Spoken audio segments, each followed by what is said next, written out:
Assalamualaikum warahmatullahi wabarakatuh. Selamat datang kembali sahabat-sahabat semuanya dimanapun berada.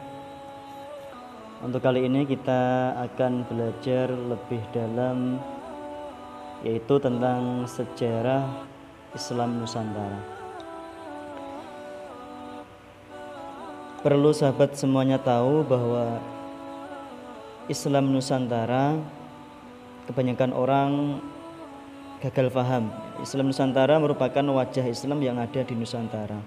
Bukan berarti Islam Nusantara adalah agama baru. Itu sangat-sangat keliru.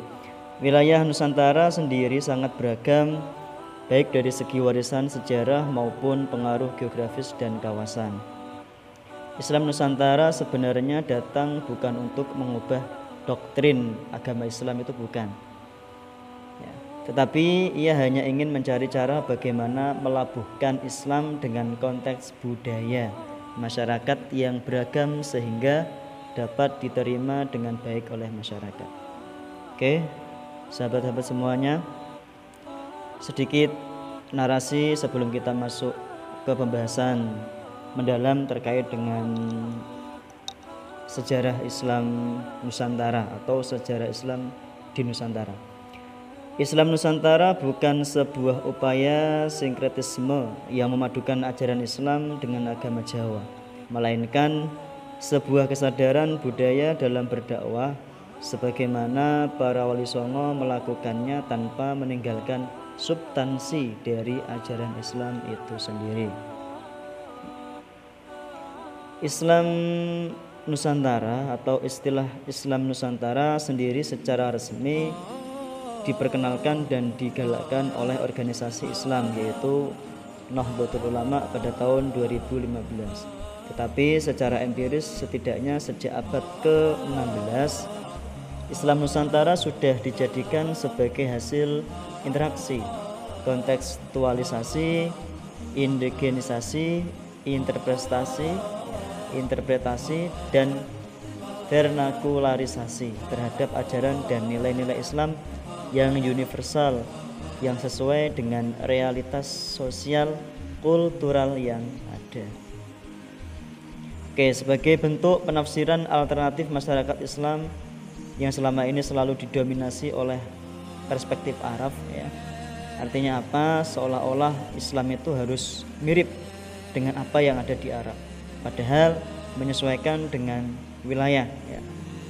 Islam Nusantara sendiri didefinisikan sebagai penafsiran Islam yang mempertimbangkan budaya. Dengan kata lain, Islam yang ada di Nusantara.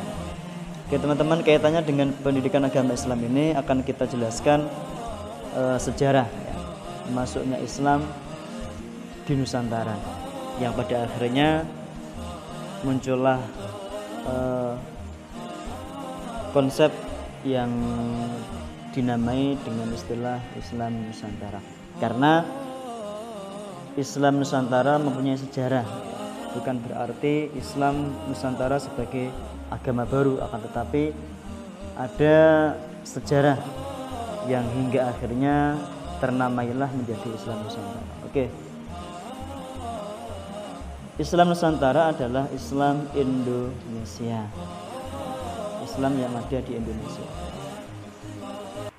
Islam masuk ke dalam Indonesia, ya, itu ada beberapa faktor.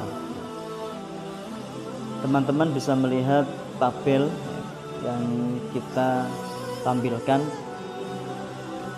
kondisi masyarakat, kemudian animisme, dinamisme, agama Hindu dan agama Buddha. Kemudian perkembangan Islam di Jawa, itu ada beberapa faktor, ya.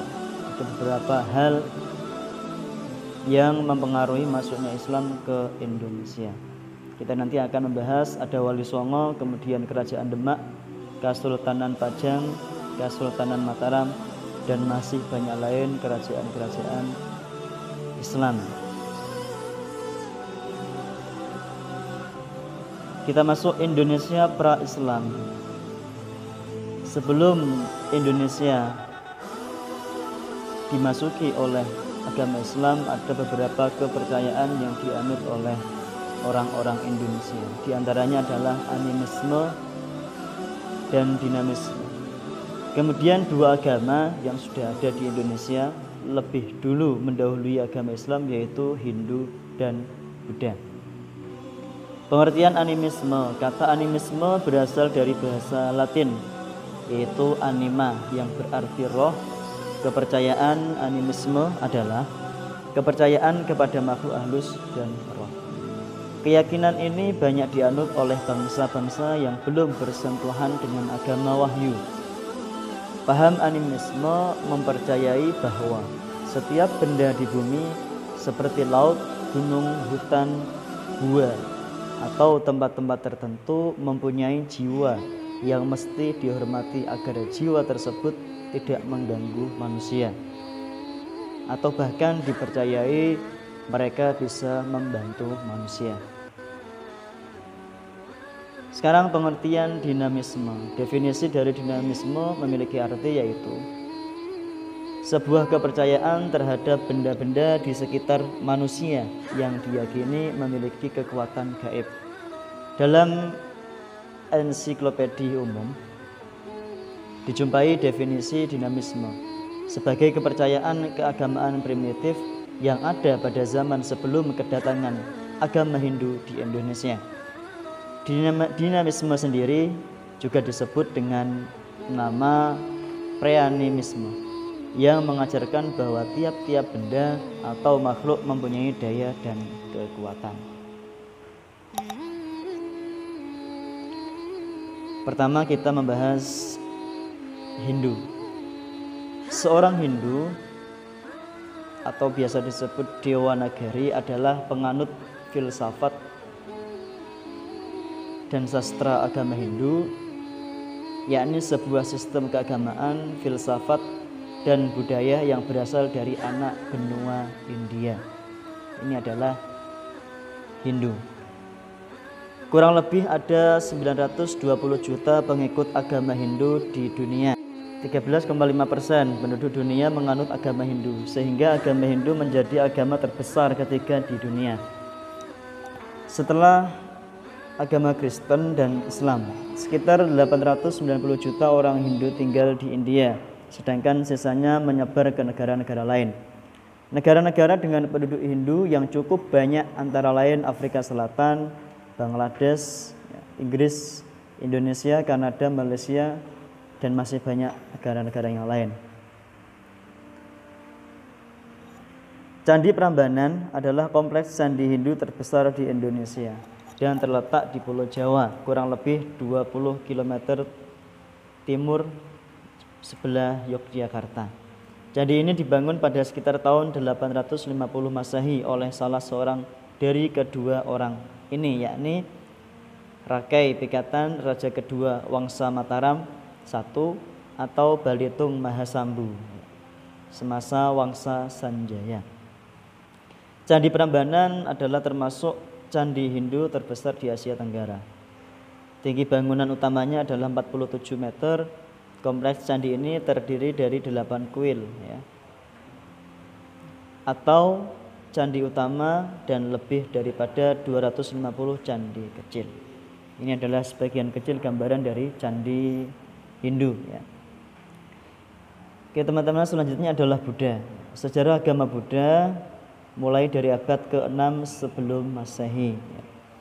Kehidupan Buddha menurut tradisi Buddha, tokoh historis Buddha Siddhartha Gautama dilahirkan dari klan Sakya pada awal masa Magadha, yaitu 546 sampai 324 sebelum Masehi, di sebuah kota selatan pegunungan Himalaya yang bernama Lumbini. Sekarang kota ini terletak di Nepal, sebelah selatan. Beliau juga dikenal dengan nama Sakyamuni Harafiah, yang artinya orang bijak dari kaum Buddha. Sedikit penjelasan terkait dengan agama Buddha.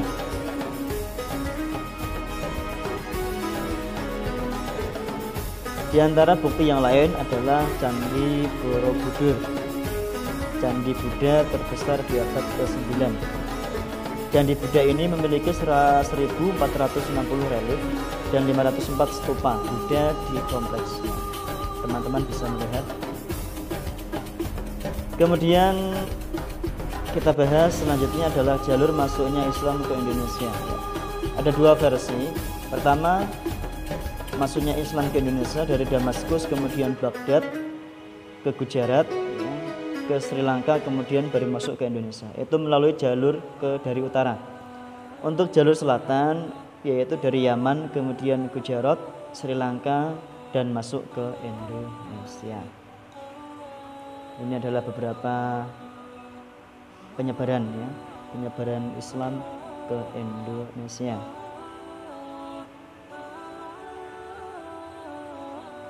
Selanjutnya basis penyebaran Islam. Ada 9 titik.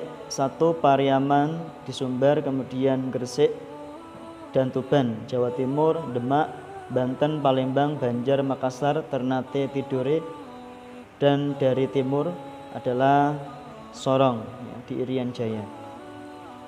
Sekarang kita lihat beberapa bukti masuknya Islam di Indonesia.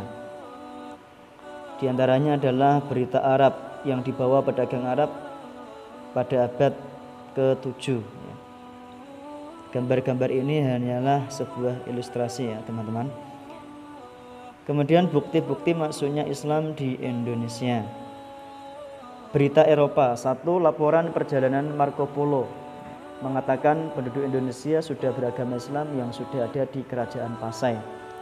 Kemudian yang kedua, laporan Diego Lopez de Sucre tahun 1509, Pasai merupakan pusat penyebaran budaya dan agama Islam. Kemudian yang ketiga, Sir Reiser Winstead, yaitu Raja Malaka, telah memeluk agama Islam dan mengganti namanya menjadi Iskandar Shah. Selanjutnya, bukti di antara dari yang lain, bukti masuknya Islam ke Indonesia adalah berita India, yaitu pedagang dari Gujarat berdagang ke Indonesia pada abad ke-7. Muhammad Ghar menyatakan para pedagang mempunyai peranan penting dalam penyebaran Islam. Yang lain ada Laksamana Cheng Ho, yaitu berita Cina. Ma Huan mengikuti perjalanan Cheng Ho pernah menulis tentang saudagar Islam yang tinggal di Pulau Jawa. Ini ada sekitar 1400 ya, tahun 1400. Kemudian berita dalam negeri, yaitu makam Fatimah binti Maimun, batu nisan Fatimah yang ada di Gresik ya, sekitar tahun 1028 Masehi menggunakan huruf dan bahasa Arab.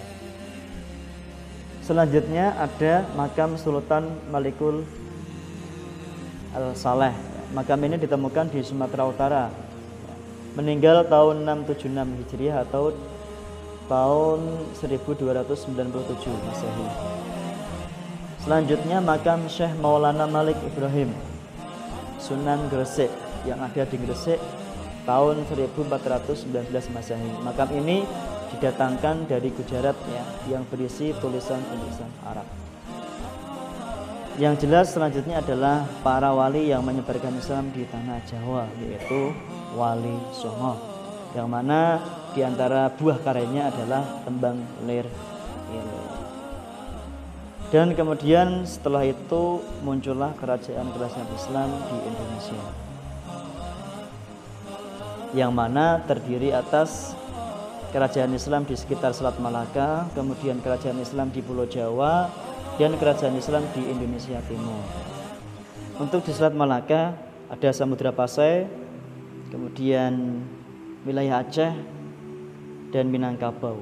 Kemudian di Pulau Jawa ada Demak, Pajang, Cirebon, Banten, ada Mataram Islam. Kemudian di daerah Indonesia Timur yaitu Goa, Talo, ada Ternate dan Tidore. Oke. Teman-teman bisa melihat ini ada tabel ya, kisaran-kisaran tahun kerajaan-kerajaan yang ada di Indonesia. Oke teman-teman, sedikit materi yang dapat saya sampaikan, semoga bermanfaat. Jangan lupa bagikan video ini. Terima kasih.